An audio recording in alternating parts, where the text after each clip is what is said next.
नमस्कार। आज हम लोग देखेंगे क्लास 4 का हिंदी व्याकरण।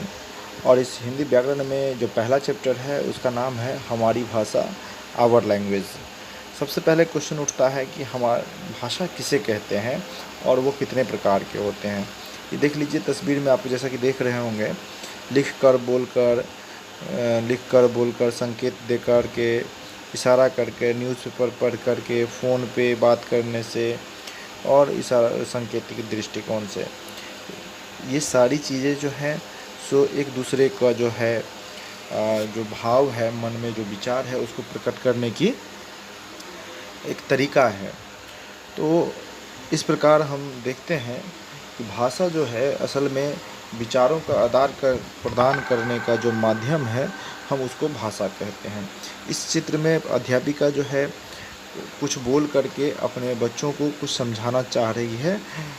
वो उनका जो विचार है, जिस विचार को वो समझाना चाहती है, जिस तरह से बोल करके वो समझाना चाह रही है, उसको हम भाषा कहते हैं। दूसरी तस्वीर में जहाँ तक देखा जा रहा है कि एक अध्यापिका जो है एक बोर्ड पर कुछ लिख करके अपने बच्चों को कुछ समझाना चाह रही है, यानी लिखकर अपनी भाषाओं को समझाना चाहती है।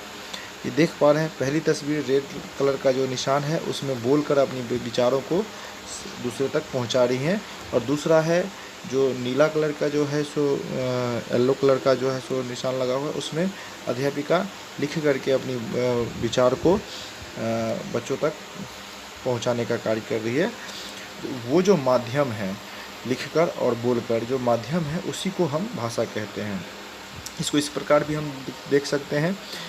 व्याकरण भाषाओं के शुद्धतम रूप को ज्ञान कराता है, और पहली जो प्रक्रिया थी उसमें क्या है कि भाषा विचारों का आदान प्रदान करने का माध्यम है, और व्याकरण जो है तो भाषा के शुद्धतम रूप का ज्ञान कराता है। इस प्रकार हम समझते हैं कि भाषा किसे कहते हैं। भाषा जो है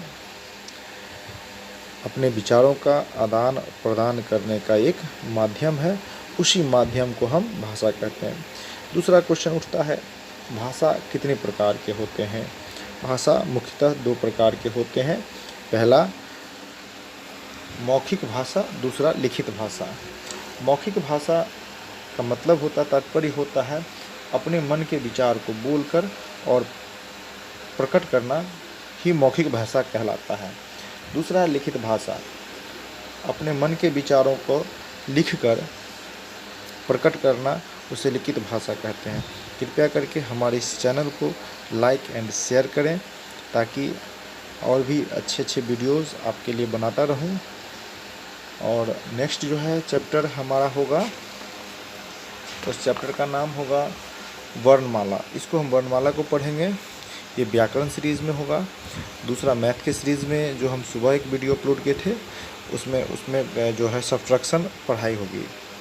हमारी संस्था महाराणा प्रताप स्मृति मिशन लगातार बच्चों के लिए काम कर रही है, बच्चों को प्रोत्साहित कर रही है। पिछले साल हमने 7 जुलाई को छात्र सम्मान समारोह किया था। इस साल भी हम लोग छात्र सम्मान समारोह करने वाले थे मैट्रिक और इंटर के छात्रों के लिए, लेकिन लॉकडाउन होने की वजह से नहीं कर पाए। इसको हम ऑनलाइन करने के बारे में सोच रहे हैं। indiakhata.in पर इस ऑनलाइन फॉर्म भरा जाएगा, उसके माध्यम से आप हम प्रोत्साहन के रूप में पुरस्कार प्राप्त कर सकते हैं। भाषा किसे कहते हैं, भाषा और कितने रूप होते हैं, इसको इस प्रकार भी देखा जा सकता है। विचारों के आदान प्रदान के माध्यम को ही भाषा कहते हैं। और भाषा दो प्रकार के होते हैं, लिखित भाषा और मौखिक भाषा। लिपि किसे कहते हैं। अब देखिए, लिपि लिखने के लिए निर्धारित चिन्ह ही लिपि कहलाता है।